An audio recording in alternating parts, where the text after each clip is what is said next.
Welcome back to the Brent and Austen Show, streaming on the Action Sports Jax 24/7 network. Hey, there's a lineup, Miller and Moulton, the rest of the week. Those guys will take off Christmas Day, but they'll be around next week as well. And then I'm assuming they're going to be off New Year's Day. I haven't checked with them on that. Same goes for Young and Norvell. They're working harder than us, quite frankly, because next week we're working Monday only. Yep, so, see ya. We're out. You're going to Wisconsin. I am. And I think everybody could use a break. Yeah. It's been one of those seasons, Brent. Doesn't it feel like kind of even right now, I think we have reached a point where we're just waiting. Like we've had storylines. There's been so much. The one thing about this year with the Jags is it's been miserable, but it's almost been entertainingly miserable. Like we've had all these different storylines. And, I feel like Sunday against the Jets was the first time where it just like, okay, it was just like another loss in a bad season. Yeah. There wasn't a lot of anything to it. There wasn't, but the week prior, or a couple weeks prior was Houston, right? And you got the whole Shire stuff that was like a week-long topic, kind of still is a topic in some respects. You get the win over Tennessee finally last week. But prior to that, it's Doug being Doug and being whatever. And I mean, just all this stuff this year. I go back to London and Andre Sisco's comments.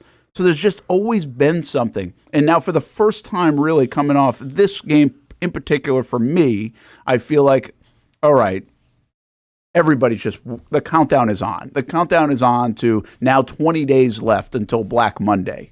Mm-hmm. And we're just waiting to see what happens. And people are either going to be like, all right, now who are they hiring? Or people are going to be like, what the?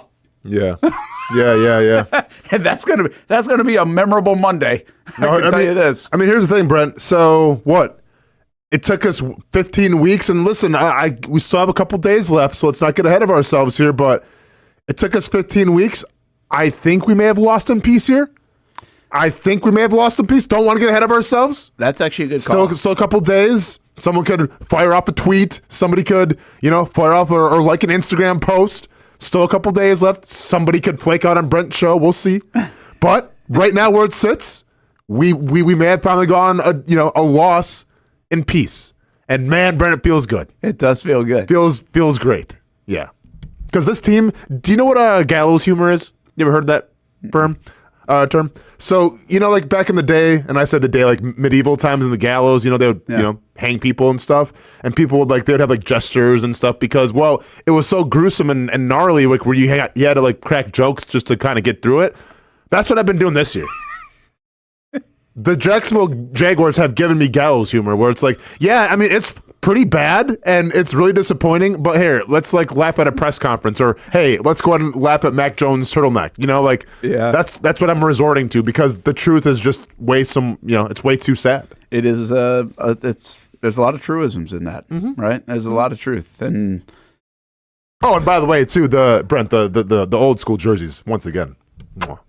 Yeah, great. Look great, man. Yeah, they do look good. If you're going to lose, losing those. Yeah. There was a lot to like about Sunday's loss. The offense, the jerseys. Yeah. Just not the finish. And for some people, they like the finish too. Brent, Martineau, Austin Lane, Casey Kurtz here on a Tuesday on the Brent and Austin Show, Action Sports Jax 24/7 Network. I had a comment from Nathan Dean early on about Devin Lloyd. And he Devin Lloyd's got to be gone is the thing. And he said, right. And I would say, I don't think he's gone. I mean, he's under contract next year. I don't think they're just going to cut ties with him. Last time they cut ties with a linebacker, he became an all-pro. Quincy Williams. But he does bring up a point to me that I kind of said to you guys today, just thinking about the show. And what kind of tough decisions do the Jags have on their roster? Because there are decisions that are okay, you might think they're tough, but the contract kind of says, that's not really that tough. I would say this with Gabe Davis. All right, do they give Gabe Davis another world? Do they, people say, do you eat the contract? You're not eating the contract. You're not just going to How much would you eat? I mean, I'd have to start looking around at these contracts, but Yeah. it just. People don't just eat contracts unless there's a good reason to eat the contract. Like, they don't dislike Gabe Davis the way you do, the fan. You got nothing out of Gabe Davis. He was dropping passes early. He never did anything. Yeah. You think he's overpaid. But they just say, hey, he's battling injuries a bunch all year, never really fully could get right. We're going to give him another year in this system. We think he's going to be much better for us next year. But, Brent, you say they. Like, what happens if they isn't here next year? What happens if it's new regime where it's like they turn on the film and it's like, I'll be honest, we don't really need, to. Yeah, but the first thing coming in here is a GM, like even if you're a new GM, isn't like, okay, let's swallow up all this dead money. No, I hear you. You got to take you're going to have to, whatever you inherit, you're going to have to deal with it for a little bit. Not whatever. That's kind of the point of this, is what kind of conversations can you have. I'm just saying, though, and I'm not saying it was dead money is $20 million. Yeah, so you're not, he's here next year, right, Casey? I mean, that's the point. Well, do you try to trade him? Okay, for what? A bag of nickels now? What did they trade Jerry Jeudy for? Bag of nickels. Okay. I mean, listen, like Sean Payton came in and said, Jerry Jeudy, you ain't going to be here. And much to the chagrin, I think, of a lot of Broncos fans, but I feel like you could, but that's the thing. I feel like you could convince somebody on Jerry Jeudy and it wasn't that tough. He's fast. Gabe Davis is pretty fast, I feel like. We haven't seen full potential from him. He could be a 1. He can run route and it was Cleveland. It was Cleveland. Like, what are you selling on Gabe Davis coming off this year? He's okay. Well, not. He's fast. Yeah, I mean, please take him. Okay, and here's the other part. Please do us a solid. Yeah, we need help with the Jags. I think for this exercise too. It's hard to predict trades. First of all, not a lot of them happen. But it's hard to predict trades. Like, you're basically saying, if anybody suggests a trade right now, you're saying, please take this salary off for the guy that's not playing as good as we want him to. Sure. Well, that's not really a great trade candidate. Now, if you trade Christian Kirk, because, hey, that salary ain't that bad for today's receiver. He can fit into your system like this and give you this. We're going to get younger at that spot. To me, that's more the point of this is like, hey, that's a tough decision to make. Do you want to do that? But how do you justify that when a guy hasn't played a full season in a couple years now? But he's got he's definitely got more value than Gabe Davis to me. I would say so, but I mean, age is a thing, and also injury. Okay. I mean, age really isn't a thing for him. Okay. And it's like, he can be an 80 catch guy at $17 million, where Gabe Davis is like a 47 catch guy at $13 million. Okay. You know what I mean? But I mean, I get you again. Well, I mean, I think that's why trades are hard. He's had one 80 catch season his entire career. Yeah, I mean, but you can project like, hey, if he does stay healthy, sure, right? He was going to have 2 more. Mm-hmm. Listen, that's why I think the trades are hard to project. But I also think like he's definitely more of a trade candidate than like a guy like Gabe Davis. Okay. Because like if you're a buyer, would you trade any kind of whatever for Gabe Davis or for Kirk? Ooh, no, Gabe Davis is young. Gabe Davis is like making 25-year-old. In terms of contracts, is Gabe Davis making more than Christian Kirk? No, he's less. He's how much 13 less? 13 a year versus like 17 a year. If you do the, honest. Deal. Next year now might be a little bit different. Davis's cap number next year is only 6. His dead cap is 20, but his real cap hit is 6, according to Spotrac, which isn't that bad, obviously. So Kirk's cap hit next year is 24. Yep. So I'd probably consider Gabe Davis. Yeah. Well, see, what I think they're going to end up trying to do with Kirk is restructuring. And they've done a ton of restructuring. Now, again, that's this regime. But I think they'll try to restructure with Kirk because of that hit and everything else. Do you have Kirk still up? Like, what's his dead cap? What if you just cut him? Yeah, it is 13.5. I can maybe you do so. So that's the deal. That's what I'm asking. Like, again, and a lot of these salaries and dead caps and everything else come into play in this conversation. But like, I think we did this last week on the show. If you can only keep one, what's Kirk or Ingram? Like, which one? Tough decision. I think that's a hard decision if you put it that way. I think Ingram, but that was also, by the way, Jeudy was Kirk? A 5th and a 6th. Okay. Pretty good. Casey, what would you do? Because we asked Hamby this question. I'd keep Ingram. Yeah. Yeah, I think it's a really hard call. Really hard call who to keep. And, I mean, it was so hard that I think I'd give away both my kids to keep them both. I think that's what we got to. That's foul. Foul. It ain't that serious stuff. It is not that serious. I mean, I think if it was like Justin Jefferson, then sure. Like, let's talk about kids. We'll see you guys later. But I mean, come on, man. I think we got to the point where it was like picking between Ty and Kaylee. So I was like, all right, well, they're both gone. So these guys are staying. Yeah. And by the way, at this time, if it was to like win big, I think Ty would go for it. He'd be okay with it. Like, Kaylee, not so sure. She probably doesn't care.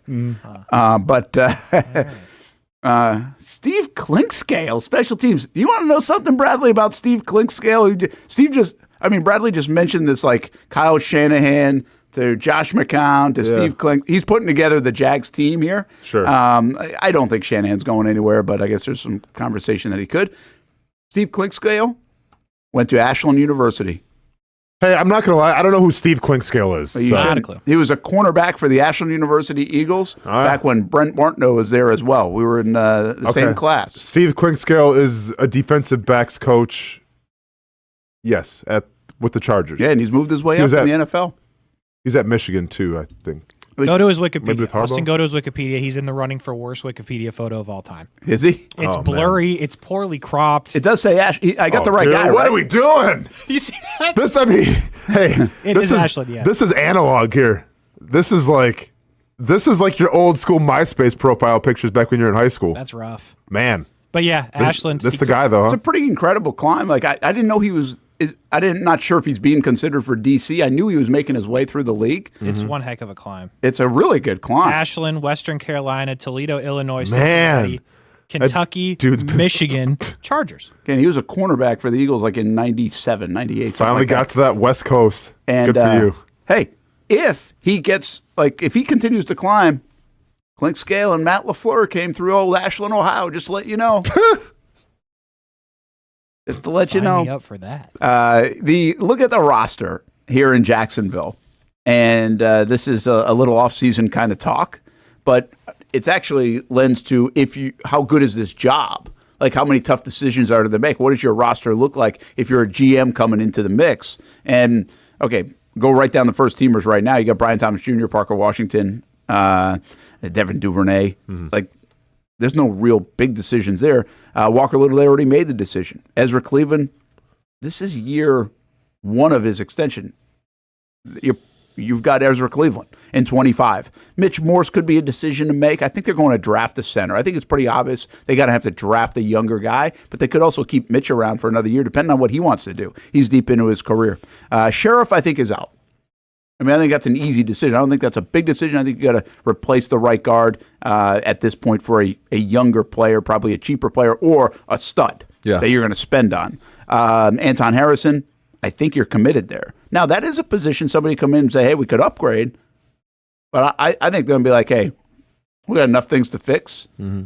So, again, the offensive line stays intact. Obviously, you've got Trevor. You got ETN and Tank. Do you see him, not doing anything with those guys? Could you trade ETN in the offseason? I guess you could, right? Is that a decision to make? He picked up his fifth-year option, so he's on your roster. Yeah. Or you could trade him. Okay, so let me ask you this. If you were to trade Travis Etienne, realistically, what are you getting for him? Not much. Because you don't have a lot of leverage. Correct. So I feel like you just keep him then, right? Because, look at the 49ers. Look at any team that's not the Eagles, I feel like. You can never have too many running backs. Listen, I'm okay, too. I think they've got to figure it out, though. I think they've got to figure out who's their best back, what's the workload look like. That's one that this team, quite frankly, hasn't figured out just yet. And for a variety of reasons. And I've said this. I've been critical of their offensive staff on multiple occasions, maybe more than multiple. I will tell you this. I think that's a hard one. I think both guys are pretty good, and I don't know if there's enough separation between one or the other to say they're this much better. Mm-hmm. Right? Etienne was the incumbent, but he kind of got beat out earlier in the year. Bigsby was playing better. Yeah.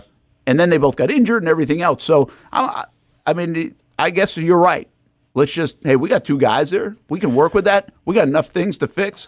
That ain't it. Let's keep continuity on offense, and we can do some things here. Yeah, the only issue with that is, and we'll see how the offseason plays out, is yes, you have two guys that are suitable, but can you, like you said, can you use them the right way? Can you push the right buttons at the right time? Now, I'll say this much, Casey, I hope you're listening. One player has a lot more rushing touchdowns than the other player. No, he's got 3 more. one player has a lot more rushing touchdowns with what this offense has shown than the other player. 3 games left. One player has an astronomical lead right now going into 3 games based off of what we've seen from this offense compared to the other player. Playing the Raiders? Playing the Raiders. Well, by the way, just to add to that, that, I told you guys in the break, Daniel Griffiths tweeted this out. He said, this is the last 20-plus yard run for the Jacksonville Jaguars.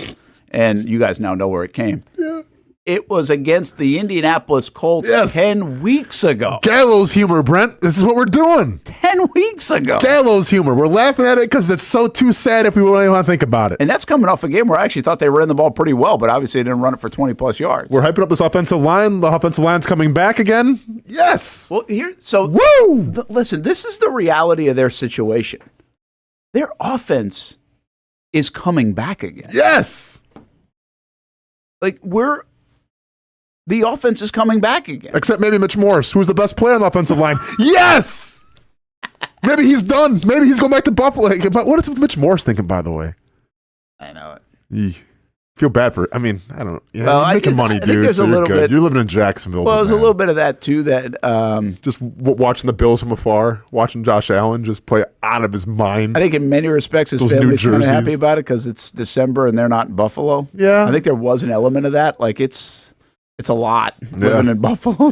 Casey, could you use your photoshopping skills and put one of those red jerseys on Mitch Morris to see what it looks like? Appreciate you. See what I can do. Appreciate you, man. But no, it's so really. Seriously, comes down to Evan Ingram, Christian Kirk, and a guy like Mitch Morse. Those are your possible changes. It looks like on offense. I think ETN's an outsider here, where it could, but is that changing? You feel like you're getting worse maybe if you lose ETN. I think. I think what you ask yourself is, can you upgrade or get cheaper at the other guys and younger at the other positions like Kirk and Ingram? Those are the only questions. But there's a really good chance this offense comes back. I mean, what are you adding? What are you adding? You're adding an offensive coordinator and you're adding a new staff is what you hope. Yeah. Because if they don't do that, you're seriously running it back. And for the third time in 4 years, you're actually running it back and making no significant changes.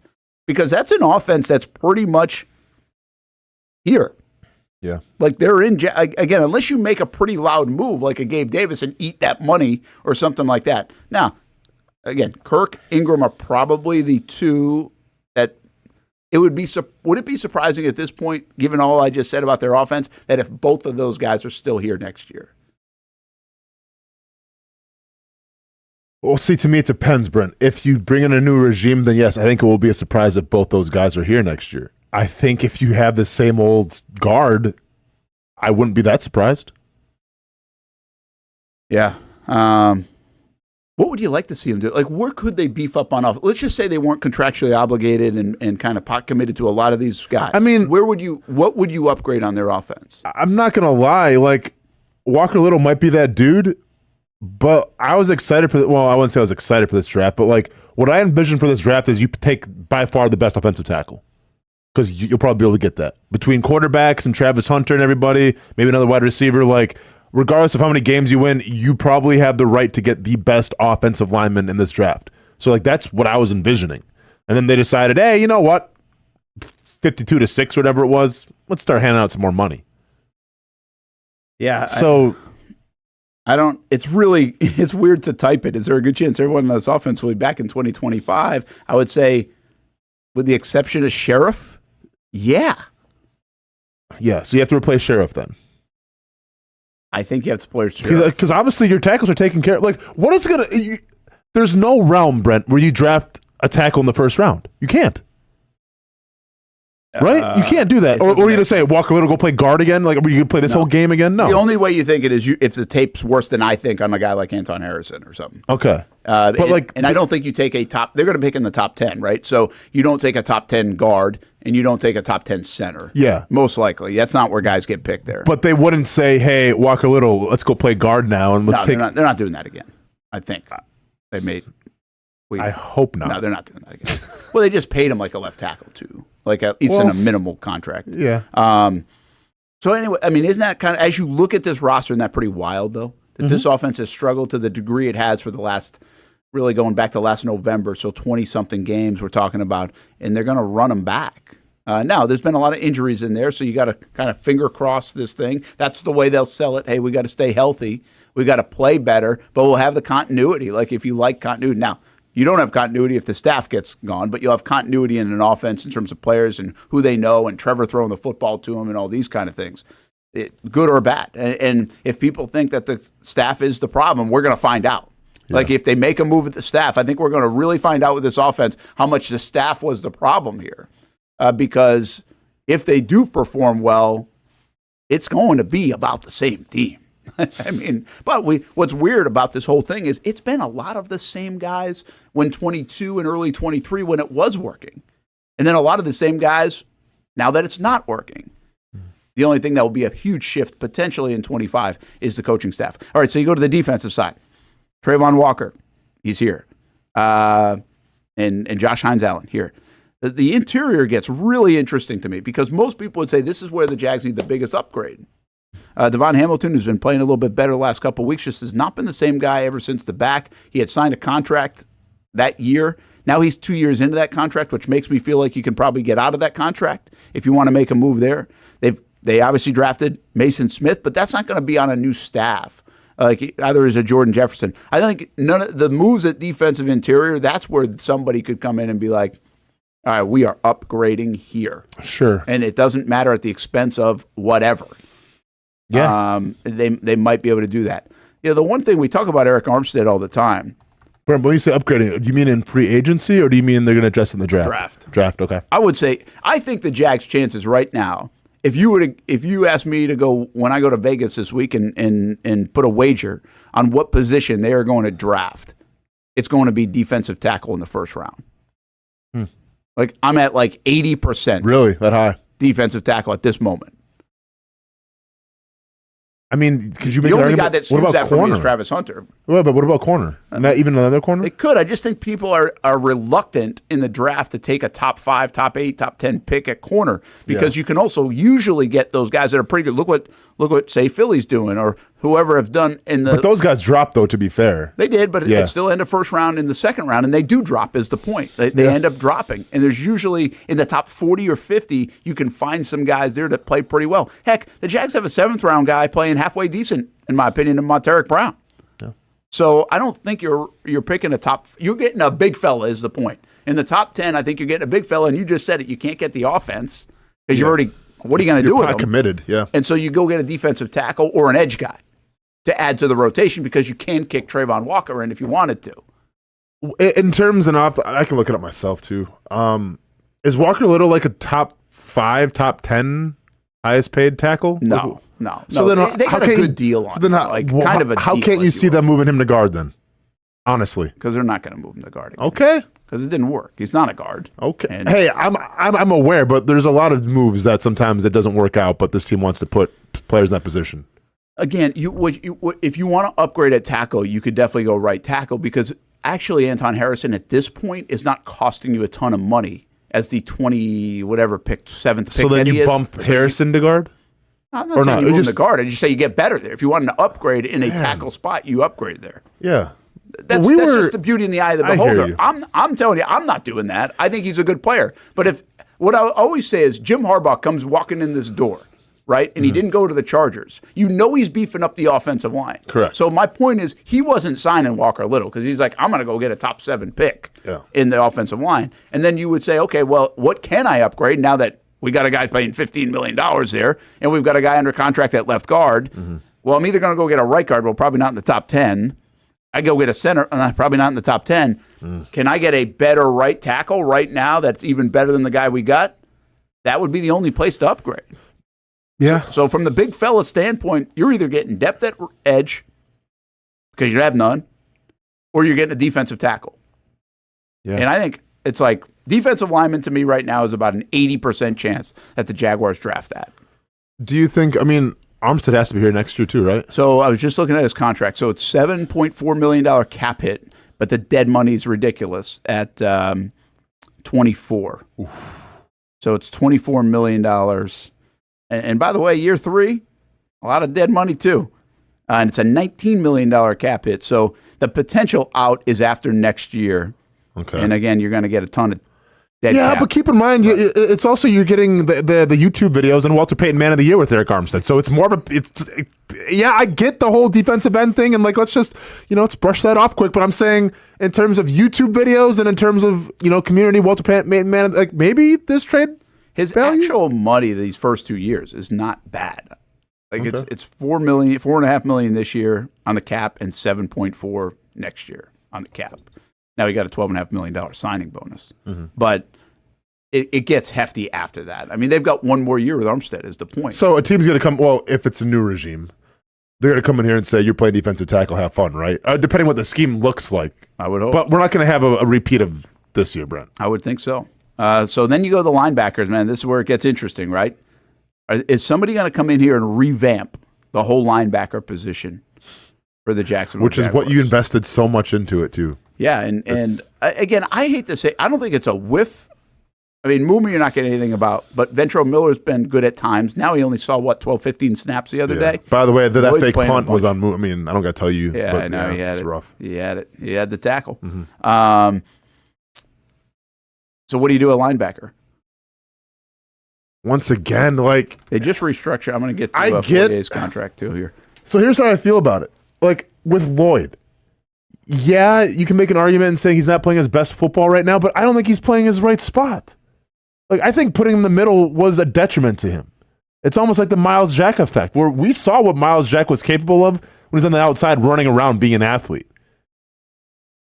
I would here's my hope of it. I would hope if the new regime comes in and you got a defensive guy who knows what he's doing, that he sees what Devin Lloyd is good at and is capable of and gives him a shot at that. Like, maybe it's wishful thinking on my end. Maybe it's because where you drafted him, that shouldn't really matter at this point because you have a new regime. Like, they don't care. It's like, oh, well, Trent drafted him here, so we should. No, like, that doesn't. New regimes don't care where players are drafted. It's can you fit into a system or not. If you're a first-round pick, you don't fit in the system, we'll see you later. But I do think he's got attributes that can make him a good football player if he's in his right spot. Foye Oluokun's interesting. He's an $11.5 million cap hit, which I would say probably is like that's kind of high in the linebacker market, but this year is 15.7, so like a lot of money on the cap this year. $22 million dead money. So again, it's one of those deals where you really don't want to get out of it until after next year. So it's kind of like, are you keeping Foye Oluokun, who's going to be 30 years old by the time the first game rolls out next year, and which is okay. So playing at a pretty high level, I think. So I guess my point there is, could he be a trade candidate? Is that one of those tough decisions that you might have to make? Do you get younger in that spot? And if the Jags do make a move at linebacker of any kind, it's likely going to be in the draft because they've already got money tied up here if they keep Foye. So it's an interesting spot. They're not getting enough out of their linebacker spot. I don't really think Foye Oluokun's been the problem. And you could fix it with playing in the right position, just switching those guys back. Well, and here's the thing, too. Let's not make the same mistake again and, like, let go of all these bridge guys, right? Because this is what you did back when... Well, that's true with Caldwell. So, yeah. Is Devin Lloyd... Do you feel like Devin Lloyd's one of those guys? I really don't, because what has he given in the locker room and things? Yeah, not as much as I thought he was going to be honest with you. Yeah, so I'm basing keeping Devin Lloyd more on potential what he could do on the field more than what he means to the team, if that makes sense. But with Foye Oluokun, I feel like he is sort of like one of those bridge guys that you want to keep around. Yeah, I would agree with that. I'm okay with that. Yeah, I'm fine with that. I don't know. It's hard to tell. But then how am I justifying keeping all the linebackers, That's what I'm saying. Like, so now you're going to be like, okay, we're going to come back next year, and you're going to add a defensive tackle. Yeah. And you're going to keep your linebacker. So here's the thing. If I'm Really? keeping one, I'm keeping Foye. I'm letting Lloyd go then. Because I've seen... Or just move him to the bench, right? Yeah, You don't have to necessarily cut him. Yeah, Because you got another year on I'm going to upgrade for Lloyd then. But your depth gets super upgraded, right? But Sure. you upgrade for Lloyd on the field. Yeah, And and maybe Ventrell and Mooma aren't enough. You got to go do that. Correct. And maybe there's some certain types of gadget plays you could run on defense with, Lloyd. Yeah. Yeah, you could mix them in a pass rush some situation. formations, Yeah, yeah. maybe you just use them better, right? So then so there's really not a lot of change there. You see where I'm going with this? There's not a lot of change on this roster. The secondary needs the overhaul. The secondary is where you can potentially overhaul. Now, Tyson Campbell's staying. You drafted Jarian Jones, and I think you like that overall, even though we could avoid some of the big mistakes, like leaving Devontae Adams wide open would be nice. Darnell Savage, Cisco's gone. Mm-hmm. Monteric Brown, you tried up. So you get in a corner and a safety at least. Well, let's ask ourselves this, though. Are you confident with Jarian Jones as being your number 2 corner, or would you rather see him as your nickel? I want him as my nickel. Same. So, yeah, so then you need a true 2 corner. Yeah, you need if you look at the biggest things they need defensive tackle and corner. Yeah, but I was saying, like, do you think Jarian Jones can be that 2 corner, and then you have to look for nickelback? But I agree with you. I don't want to do that. Yeah. Because I don't know if he can. I think he's a good nickel. So why move? Why change it? Sure. Right? Well, I'm just saying if a new regime, new people come in. I just want to, I think I know that he's a pretty good nickel. Mm-hmm. So why even mess around with it? Okay. Just go get a good corner. Okay. So I think if you look at priority-wise, you're looking at cornerback, defensive tackle, safety. Yeah. I mean, really, if you look at the whole roster from the start in 22, you need, in my estimation, you need 4 spots that you're going to have holes. You need to get better at defensive tackle. You just got to find a way to get better. I don't care who you already have here. You're not good enough. You have to show a move to upgrade in that spot and invest in it. Probably through the draft. Corner, safety, and right guard. Because right guard, I think Sheriff's going to be gone. And I honestly don't know if Cooper Hodges is going to, I think that was a very serious leg injury. And I have no idea if he's what his situation. I'm not reporting like he's never going to play again. I'm just saying I think there's a lot of unknown. I think if he had stayed healthy, it would have been like, hey, we got Cooper Hodges. We're going to give that a go. You might still get competition in there, but I don't think you can say that right now, coming off the 2 severe leg injuries for Cooper Hodges. So looking at, because I agree with you here, where they do need an upgraded defensive tackle. Not to say the guys you drafted this year can't make a difference, but it needs to be better, Brent. It needs to be almost like a game wrecker. And if you want to get a game wrecker, yeah, you can find those game wreckers in the first round of the draft, especially up high. Second, third round, now it's like, well, we saw it this year. Yes. Right? Yes. So, yeah, either you do that or else there's some names here, interior defenders, Milton Williams, Levi Ozoreki, who's from the Lions, B.J. Hill from the Bengals, Calais Campbell, Osa, I mean, so many crazy names. Osa Odigwuzua. Crazy name position. From the Dallas Cowboys, Jaren Reed from the Seahawks, like that one. Tier Tart, I can say that one just fine, from the Chargers. Trishawn Wharton from the Chiefs, DJ Jones, and Puna Ford from the Chargers as well. I mean, some names I've heard of, some names are kind of like, I think you're kind of stretching a little bit in terms of game changing. I think, first of all, there are not a lot of people out there in that position because I think there are not a lot of people out there. I think it's a tough spot to play, and I think that's why you're seeing guys now getting $20-something million to play that spot. You've seen the price of it go way up. Mm-hmm. So, again, I'm going to tell you, it's like a slam dunk to me that they're going defensive tackle in the first round. I think you could trade out and then do some other things, but if they stay in their spot wherever they're going to be, which looks like they're going to be, I think they might win 2 more games. They might even slide back to like number 9 or 10 or something like that, and I think they're going to try to get defensive tackle. Now, I haven't even looked at the draft. CBS put out a mock today, and they have them taking defensive tackle. Which one? Is it the Michigan kid? Mason Graham. But that's with them in the top 5, right, Casey? At 4, yeah. Does Graham make it to like 10? I don't think he will. Like 10? Well, if they pick 10. Listen, there's a really good chance they beat the Raiders and the Titans. I mean, those 2 teams suck. You seen the Jags? I know, but I mean, it can happen, right? If they win those 2 games, they're going to slide to like the 9 or 10 spot. Behind him, you've got edge rusher from Penn State, offensive tackle from Texas, offensive tackle from LSU, corner, edge. So in theory, there's going to be a big human there.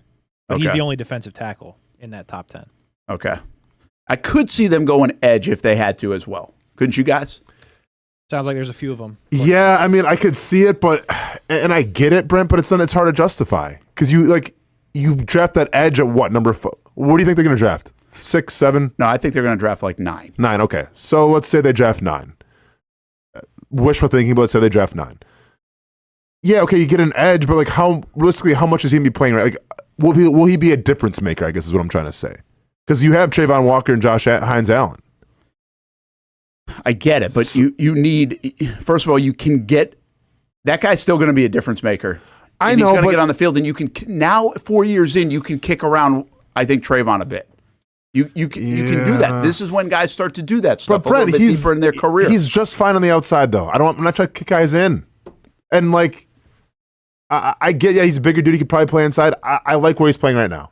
But I don't want to do this game. Okay, but let's just say, because we know this happens. Sure. We were at like let's go with a modest 65% snap rate for Trayvon Walker. Okay. Okay. So that's another 35% snaps. That's a lot of the football game that you need a guy in there, even if you don't kick him inside at all for any place. Yeah. Any place. So you need another guy. I mean, this team is desperately missing more help on the edge. And we know that. You know what the luckiest thing that happened this year so far, knock on wood? These guys have stayed healthy. Yeah. If they don't, they've got nothing there. Like nothing. And so they need, listen, I think they need defensive tackle first. Correct. But they definitely need edge help. They need edge help. No, I agree with you. But if you take a guy at number 9 or wherever it's going to be at edge, like that's a depth pick. He's not starting. And I get he's going to rotate in, and that's how defensive lines work. I get all that, but like he's not necessarily going to start. So then it's almost like it seems like a luxury pick. Yeah, like, it's more than a luxury, though. You know. Well, that. then get a guy. Yeah, but then get a guy in the second round. Like I see, like a Maybe defensive. It's not as good a guy. I want a good guy. But well, I want a good defensive tackle as well. Like you can't have it all. I would rather take the defensive tackle, like you said, take that overall than the edge. if the defensive tackle's not there, the only starter you could possibly draft would be the corner if he's there, right? Will Johnson, Michigan. Yeah. I mean, that's the only way you're drafting because you're not picking Starks, and you're not from picking a Georgia. right I guard. mean- Yeah, like the Starks kid is a really good player, but I don't think I'm picking him in the top 10 as a safety. To your point, right? Same with that right guard spot. And if you're picking at 10, like you're not getting back around to get one of those. So guys. maybe that's where you start to move back, Casey. Like maybe that's where they would try to do that. Well, I mean, listen, the one thing they've actually done pretty well. move back again. No, the one thing they've done pretty well is maneuver the first round of the draft the last couple of years. I mean, they actually have done that well. Yeah. I'm not telling you the next guy's going to do it well, or if there is a next guy, but Maybe go the other way. Where do the Casey? Do you have the mock draft in front of you? Yeah. Do they have? Where's Derek Harmon going? Let me find it. I mean, I've watched a lot of Oregon, so I'm just curious. Not even going first round, huh? well, you look at that. Delphonic says higher than $20 million a year at the interior is Chris Jones, Christian Wilkins. They are a premium position now for elite players. Yeah, they really are. And 24. I thought there was one He's other going one 24? Delphonic that I was missing, but Baltimore. Oh, jeez. Yeah, why DT, not? cornerback, or wide receiver only in the top 10 says Delphonic. And I would add edge in there if it's good enough. Like if it's a great play. Like if you were to redo this draft from this year, and now you're picking in the top 10, Jags are in the same situation right now. Keep in mind they already got like Brian Thomas Jr. in this. Yeah. And Jared Verse is available at number 9. I'm going to get Jared Verse. And I'm going to find a way to get him on the field. And I'm going to have 3 damn good edge rushers. Okay. That's my point. Like, if that's the kind of guy you're getting, or you think you're getting, I'm like, I'll find a place for him. And the reason, guys, I'll always say this, and you hear this, there's 2 things that I learned back in the day covering the Giants when I was in Albany. And we had this conversation nonstop. In New York, media had this conversation nonstop. Michael Strahan, I think, was kind of pissed at some point, like, because of this in his career. Like, why are we going to draft Osi Umenyiora? Why are we going to draft X player? We already got these guys. And then they won a Super Bowl because of They it. won 2. And the other thing they did is they really built their offensive line. They showed a lot of consistency. Like they struggled early on, and then they kept it together, and it really paid off for them. The 2 reasons I think that they won those Super Bowls, along with some nice breaks and Tom Coughlin and Eli Manning, because of the depth that they had at pass rusher. And they were, to me, they were kind of, or maybe I was just covering it this time, so I was paying more attention. They were the model of the new age of the NFL, where you tried to get that 8-man rotation. Like you needed the depth, not just for depth, not just a guy that, he's okay. No, the Jags have that now. The Jags have major fall off from their first 2 guys to their 3rd and 4th guys. Major fall off. I think the Giants showed back then, and I think the good teams still can now, that you've got like, you don't want to even see our 3rd and 4th guys. You know? And I think there's a benefit to it. And again, when you have position versatility, I'm not telling you that Trayvon Walker should play there all the time, Austin. But I do think because he could play 60, 65% at edge, and now for the other 10, 12 snaps in the game, you could kick him inside if you want to and utilize him. Well, now that edge even becomes more valuable of a position. So I'm with you. Defensive tackle first, that's high priority. I think that's where they'd go if the guy's on the board. But if the guy's not on the board, I'm not reaching for it. I think edge then becomes right in the mix of that, and cornerback does as well. I don't think you're going to see. I will buy. Write this down, everybody. Write this down. Where do you want me to take you? If they pick receiver in the top 10. Well, that'd be Travis. I mean, what is we counting Travis Hunter? Yeah. Well, if they use him as receiver. Him or McMillan. They got to use him as receiver. Okay, as a little bit. What happens if they use him as both ways? We're good. Okay, yes. Go ahead, Brent. We're taking What are we buying? Where we go? Bruce Chris. Bruce Chris? Let's go and upgrade All right. ourselves. Bruce Chris, here we come. Let's go and upgrade ourselves. If they pick a wide receiver Casey, in the top 10. Casey, you getting this? I'm getting it. I'll even go as far as this. Cowboy ribeye, I'll too, go I think. cowboy ribeye. I think a cowboy ribeye. I'll go as far as this. Lobster bisque, too. If the Jags even pick 11 or 12, Mac for and some reason cheese. they fall out of the top 10, I'll still say they won't pick receiver. Give me top 15. Yeah, but with the lobster bisque and the mac and cheese, though. Is that Fine, too I'll give rich? you top 15. Gotta get All some right. green. If the Gotta find Jags more pick picks. wide receiver in the top 15, if they're drafting and they pick wide receiver in the top 15, I'll take you guys to Bruce Chris. Asparagus or cream spinach. Gotta go cream spinach. Cream spinach is really good. Yep, I'm set. All right? Top 15. Okay. You heard it here. Because it Man. ain't happening.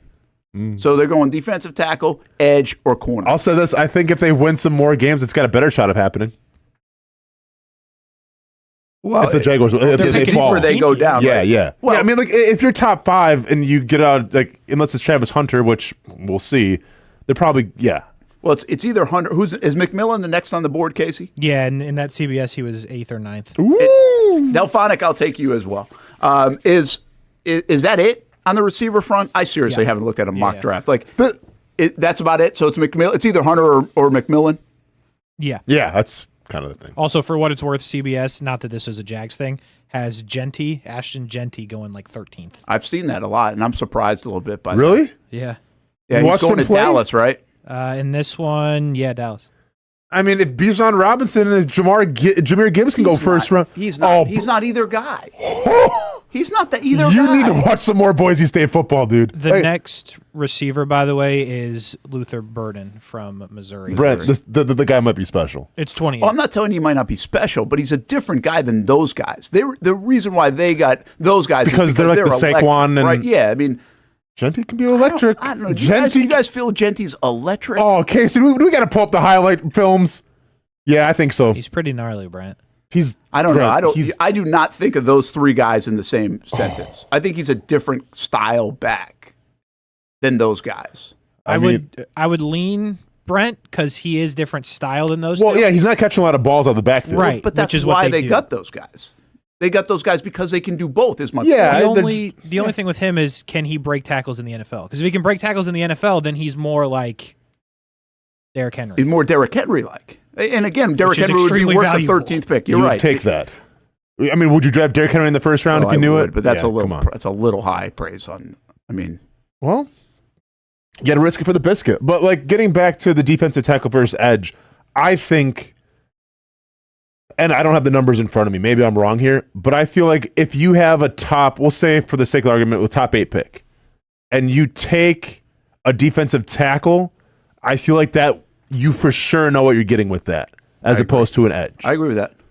And I feel like Safest pick is what you're saying. yeah, and you could have more immediate impact than an edge. And I think a team coming off of whatever, we'll say a 3, 4, 5 win season needs a little more immediate impact. Oh, they got to get impact out of that spot. Yeah. Whoever they pick. Yeah. Man, we are going to go to a break at some time, but Yeah, not we're just good. right yet. Let me just give me a second. I want to see the 2023 draft. So just this past year, I want to see the first defensive tackle taken. My gosh, it took a little bit.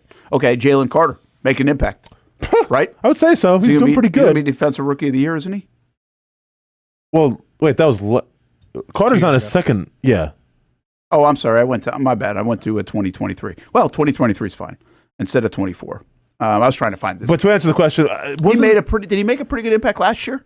Yes. Yeah, I believe he did. But was there? Well, he might have been out for a couple games. I get him and Jordan. Is Jordan Davis there too, right? Yeah, because they got so much depth. I wonder if they needed to use him as much, right? First defensive tackle last year was Byron Murphy. Like this April. Yes. Or May now. How's he doing? He has 22 tackles with a half sack. Okay, it's hard to tell though because we don't know. Doesn't matter. But is Murphy? I have no idea. Who picked him? Who was he playing? Seattle. Let me ask you this: I actually think I've heard that he is playing well. Now that you say that. Well, they paired him with the dude from New York, Leonard Williams. Leonard Williams. Leonard Williams. Yes, and okay, so that's pretty legit. Let me ask you this, Casey. I mean, now we're just putting him on the spot all the time. How's Maisie Smith? I was going to ask, how's that dude from UCLA that the Colts said we just got the best edge rusher in the draft? Latu or whatever? Yeah. What does he have for numbers? Let's see. I think he's been just okay. Well, because once again, and it's not fair, but edge you can kind of get a more vibe of how they're doing based off of numbers. Like true. A defensive tackle, you can't. Okay, well, he's got half a sack. That means nothing. He's got 3 sacks, 2 forced fumbles. Okay. And a pass deflection. I think he's been okay. I mean, he was a top what? How's Lucas Van Ness did last year, and Will McDonald for the Jets? Those Van Ness two is edge Latu guys was last 15th, year. by the way. Van Ness is getting. I think he kind of rotates in because he's with. They got Gary, and then they got the other dude too. Yeah, let me just find one more. Let's because I think you're good. That's a good point. Like, what has the edge guy done in Van impact? Ness has 7 total sacks. Oh dang! You mean this just the season alone? No, total. Oh, okay. I'm sorry. Yeah, over 2 years now. Okay. How's the Dallas Turner kid done in Minnesota? Look him up quick. You know, because the Jags traded out of that spot for Turner. Maisie Smith, somebody asked, 1.5 sacks in 2 years. So really, the guy is Verse. Like Verse is making a huge impact. Dallas, he was picked number 19. Like he's had an unbelievable year, I think. Dallas Turner has 2 sacks this season. 2 sacks. 2 sacks. This My season. guess. So 9 tackles. Oh yeah. Yeah, he's probably doesn't play as much. Like they're probably depth. But once again, Brent, first rounder. Well, just saying. But again, these good teams are getting depth. Are the Jaguars a good team? Well, they want to be. Well, don't we all? But are they right now where they stand, or do we need maybe some other stuff? Listen, I think we're on the same page. We want the Graham kid seems like he would be the guy. But if there's a fall off after that, I'm not reaching for a defensive tackle. That might just be okay. It looks like for the last couple of years, the defensive tackle impact guy is Brian Bursey, the guy from Clemson. Yeah, I remember. He got picked 29th overall. 4.5 sacks last year, 7.5 this year. Plays a ton, a lot of tackles, good numbers. Now, has the Tavondre Sweat, who the Tennessee Titans picked, and he had that rumble the other day, has he played well? I mean, or is that the first time anybody said his name? I don't know, but that was a nasty stiff arm. That's pretty crazy, right? He's a big dude now because they got him in the second round. Okay. So, a lot of defensive tackles, actually, this draft went early in the second round for whatever reason. He has 1 sack. But once again, you can't. 41 tackles with assists. So that's actually a lot. I'll give you this. The Jags couldn't have got him, right? Tavondre Sweat was already off the board when they took Mason Smith. But I think you'd rather have Sweat. I don't like using it, but I think for this position I'll use it PFF just to see what the grade is. 78. He's 14th right now out of all the defensive linemen. Sweat. Interior wise. Yeah, so 14th. That's good. So you can get him in the second round. So that's a position. Again, I think you have a harder time getting edges that are impactful in the second round. Brent, let me ask you this. How many defensive interior guys went before him? Before Sweat? Yes. He plays 67% of the snaps, by the way, so he's steady out there. Huh. The Falcons picked one. The Commanders picked them both right in front of Tennessee. Okay. So he was, and then in the first round, Byron Murphy was the only one. So 3 other guys. So he was the 4th defensive tackle. And then there was just a run on him in the second round because Tennessee did theirs, and then the Jags got Mason Smith, and then Chris Jenkins, the Bengals took from Michigan, and then another one in the second round for Michael Hall out of Ohio State. So, there was just a run in the second round of defensive tackles for whatever reason. Well, and you got to ask yourself the question, too. What are you looking for? Are you looking for a big dude like a nose that's just going to kind of take up space? I don't think that's what we're looking for here, right? In the first round, you better get a 3 technique in the first. We need again, when this defense was really good, unless you want to get in 17, you had the 3 technique stuff. You had Malik Jackson, you had Calais Campbell who could do it. The Jags need a big-time 3 technique. or play the guy that you paid at the 3 technique? I don't know. We'll be back. Brent Austen Show here on the Action Sports Jacks 24/7 Network. Ryan Thomas Jr. to the Pro Bowl. Will he make it? I hope so. He should, right? Well, how could he not? Yeah. How many wide receivers get to go? Well, they don't get to go. It's just like you're highlighted. Yeah. So many. Yeah, a lot. Yeah. I think he'll make it. Would he be the first rookie to make it to the Pro Bowl for the Jags in a long time? Trying to think of one. Did Josh make the Pro Bowl his first year when he had 10 sacks? He might have been an alternate. I'll have to check that one out. Yeah.